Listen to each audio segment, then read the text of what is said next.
සුබ දවසක් හැමෝටම. අද මම ඔයාලට පෙන්වන්න යන්නේ මේ පැනමා කැනල් කියන එක මොකක්ද කියලා.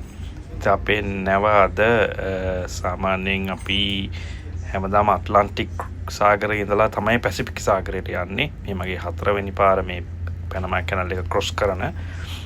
ඉතින් පැසිෆික් සාගරයේ ඉඳලා අපි දැන් ඇට්ලන්ටික් සාගරයට යන්න හදන්නේ. මේ සාගර දෙක වෙන් කරන්නේ මේ පැනමා කැනල් එකෙන්. ඉතින් මේක මේ මැරිටයිම් හිස්ට්‍රි එකේ ලොකු වෙනසක් කරපු දෙයක් තමයි පැනමා කැනල් කියන්නේ. මේකෙන් තියෙන්නේ අර ගොඩාක් කාලයක් යන එක ෆුවල් වලට යන වියදම අඩු වෙන එක මේ පැනමා කැනල් එකෙන් ක්‍රොස් කරාම ඒකේ කාලය තමයි ගොඩක් මේව කරලා තියෙන්නේ. ඉතින් මේ පැනමා කැනල් එක හදලා තියෙන නම් 1914 පටන්ගෙන තියෙන්නේ. මේකේ දෙවනීම මොනවා හරි දෙයක් වෙලා තියෙන 2016 වගේ. කොහොම වුණත් කමන්නේ මේ පැනමා කැනල් එකේ තියෙන දැන් අපි මුලින්ම ගත්තාම නැව උඩට උස්සලා ගන්නවා. ඒ කියන්නේ වතුරෙන් නැව උඩට අරගෙන ආපහු ඒ ලොක් එකට දාලා ආපහු ලේක් එකට ගන්නවා. ඊට පස්සේ ලේක් එක හරහා ගිහිලා ආපහු නැව උඩට අරගෙන ආපහු පල්ලෙහාට අරගෙන ඒ වගේ මේ එකක් තමයි මේකේ තියෙන්නේ. ඉතින් අත්‍තරම මේක සංකීර්ණ දෙයක්. ඉතා සූක්ෂම මේවා කට්ටිය කරන්නේ. ඉතින් මේ අපි මේක තමයි මේ නැව්වල වැඩ කරන නිසා දන්නවා. ඉතින් ඒ පැනමා ඒජන්ට් අපි ඔක්කොම මේ ඩීටේල්ස් දෙන්න ඕන. කොච්චර කැපැසිටි එකක් නැමේ තියෙනවද, ටෝන් බාරක් කොච්චරද, ෆුවල් කැපැසිටි කොහමද, ඒ ඔක්කොම හැමදේම ඩීටේල්ස් එක, ක්‍රූල කොච්චරද, ගෙස්ට් කොච්චරද කියලා හැම ඩීටේල්ස්ම දෙන්න ඕන. එන්න කලින් ඉතින් ඊට පස්සේ මේ බිල් එක ගෙවන්න ඕන කොහොම හරි මේ ක්‍රොස් කරන එකට. ඉතින් ඊට පස්සේ මේ කොහොම හරි මේකට පැය 8ක් 9ක් 10ක් වගේ යනවා යන්න. ඉතින් මුහුදු මට්ටමින් උඩට ගන්නවා නැව. ඊට පස්සේ ලේක් එක තියෙනවා ඊළඟින් මැද. ඒ කියන්නේ ওই කටුන් ලේක් කියලා තියෙනවා. ඒක ආටිෆිෂල් ලේක් එකක් තමයි හදලා තියෙන්නේ. පැනමා කැනල් ක්‍රොස් කරපු කට්ටිය දන්නවා. ඊට පස්සේ ඒ ලේක් එකෙන් ආපහු අපි නැව පල්ලෙහාට දානවා මුහුදු මට්ටමට. ඕක තමයි සෙනොරි එක තියෙන්නේ. මේ ඊට පස්සේ මුහුදු මට්ටමට අරන් ඒ ගානට යනවා. දැන් මේ නැව හරියටම දැන් තියෙන්නේ ලේක් එකේ. ඉතින් ලේක් එකේ දැන් නැව ටිකක් නවත්තලා තියෙනවා. මොකද අර ලොක් එකට දාලා ඉවර වෙලා එතනින් නැව ආපහු උස්සලා පල්ලෙහාට ගන්න ඕන නිසා. ඉතින් ඒක හරියට එයාලගේ පයිලට්ලා තමයි මේක ඔපරේට් කරන්නේ. එයාලගේ පයිලට්ලා නැවට ගොඩ වෙනවා. ඉතින් එයාලා තමයි මේවා ඔක්කොම ඔපරේට් කරලා නැව ගෙනහිලා ක්‍රොස් කරලා දෙන්නේ. නැව මේක කරලා දෙන්නේ. ඕෂන් එකට දාන්නේ.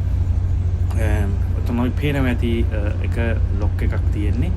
එතන දැන් වෙන්නේ වතුර අඩු වෙන එකක් වෙන්නේ. ඊට පස්සේ මේ වතුර අඩු වෙලා ඊළඟ ලොක් එකට යන එකක් තියෙන්නේ. ඉතින් ගෙස්ලා ඔක්කොම මේක ඉතින් මුළු දවසේම ඉතින් මේක එන්ජොයි කරනවා. මේක ඉතින් ඇත්තටම බලන්න වටින දෙයක්. ඉතින් මේ කට්ටිය ඔක්කොම ඉතින් මේක තමයි බලන් ඉන්නේ. පැනමා කැනල් එක කොහොමද ඉතින් දැනට ඉතින් මං හිතන විදිහට දවසකට මෙයාලා උපයනවා ඇමරිකන් ඩොලර් මිලියන 11ක් විතර වගේ තමයි උපයනවා කියලා කියන්නේ. ඒලගේ ප්‍රොෆිට් එක සාමාන්‍ය නමක් අපි වගේ ක්‍රූස් ෂිප් නමක් යනවා නම් ඩොලර් ලක්ෂ 3ක් අතරේ දවසට මෙයාලා බිල් එක ගෙවන්න ඕන මෙයාලට මේක ක්‍රොස් කරනවට. ඉතින් අපේ මේ නම කෙස්ලා ඉතින් ඔක්කොම මේක බලන්නේ. මෙතන තියෙන්නේ මෙයාලගේ ලොකු ටක් බෝග් දෙකක් තියෙනවා ඉස්සරහනේ පස්සෙන් ටක් බෝගේට දාලා මෙයාලා කරන්නේ මේ මෝරින් ලයින් එක මේ ටයිට් කරලා තියෙන්නේ. ඒක ඉස්සරහයි පස්සේ නෙවෙයි දෙකේම වෙනවා. වෙනදට නම් මම හැමදාම ඉස්සරහ තමයි මේ බලන්නේ. මම මේ පාර අද මම චුට්ටක් නැවේ පස්සට ආවා මේක පොඩ්ඩක් වීඩියෝ කරගන්න කියලා.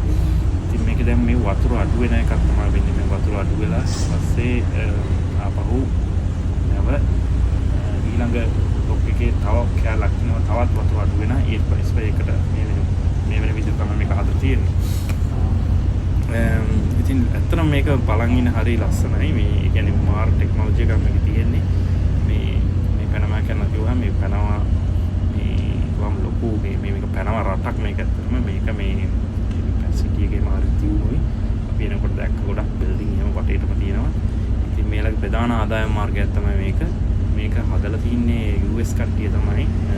මේක කොහොම හරි 1999 වගේ තමයි US කට්ටියගෙන් අරගෙන තියෙන්නේ. ඒක තමයි මේකේ විස්තර තියෙන්නේ. ඒ ගොඩක් ඉතින් මේකේ තියෙනවා. ඉතින් සර්ච් කරලා බලුවොත් කියන්න පුළුවන්. දැන් මේ පේන ලොක් එකේ තමයි අර වතුර වතුර දැන් අඩු වෙනවා. නැව පල්ලෙහාට යනවා. ඊට පස්සේ ආපහු නැව තව ලොක් එකකින් තව පල්ලෙහාට අරගෙන ඔයි දැන් මේ ගන්න හදන්නේ මුහුදු මට්ටමට ගන්න තමයි මේ හදන්නේ. මම ඉස්සරහට එක එන වීඩියෝ එක පේනේවි ඒකේ මුහුදු මට්ටමට ගන්න විදිය. දැන් මේකේ වතුර මේ අඩු වෙන එකක් තියෙන්නේ. දැන් මේ නැව පල්ලෙහාට ගන්නවා. මේ ලොක් එකෙන් මුහුදු මට්ටමට.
දැන් පේන වෙති මම පොඩ්ඩක් මේක zoom කරලා පෙන්නන්නම්. ඉස්සරහා තියෙනවා තව එකක් මේ ලොක් එක.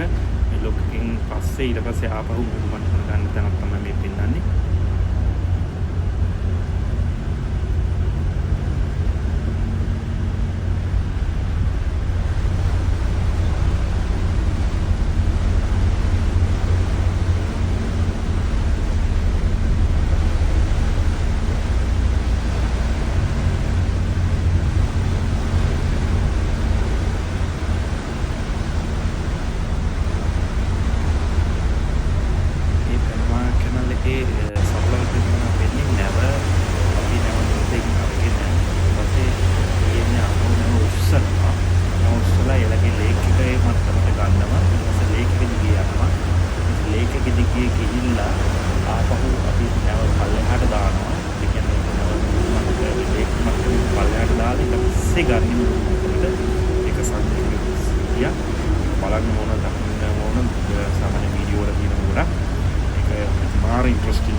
That's the gate as other. Yeah. So and then water goes down, and then we go to sea level. Yeah. Yeah. This is it.